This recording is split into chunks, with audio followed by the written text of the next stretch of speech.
Frank O'Hara was working at MoMA in New York City in 1959 on a muggy day in July when he saw in the newspaper, the front page of the New York Post, that Billie had died.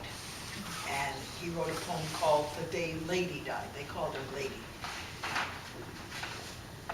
So as soon as my friends are settled here, we will listen to it. This, okay, I should give a little information.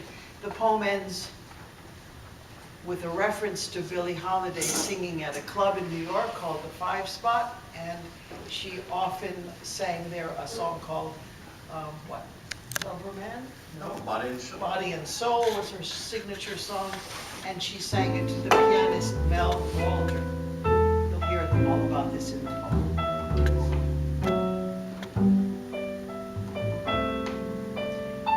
It is 12 o'clock in New York, a Friday 3 days after Bastille Day. Yes, it is 1959, and I will get a shoe shine because I will get off the 419 in East Hampton at 7:15 and then go straight to dinner, and I don't know the people who will feed me. I walk up the muggy street beginning to sun and have a hamburger and a malted and buy an ugly New World writing to see what the poets in Ghana are doing these days. I go on to the bank, and Miss Stillwagon, first name Linda, I once heard, doesn't even look up my balance for once in her life. And in the Golden Griffin, I get a little Verlaine for Patsy with drawings by Bonnard, though I do think of Hesiod, translation by Richmond Lattimore, or Brendan Behan's new play, or Le Balcon or Les Nègres of Genet. But I don't.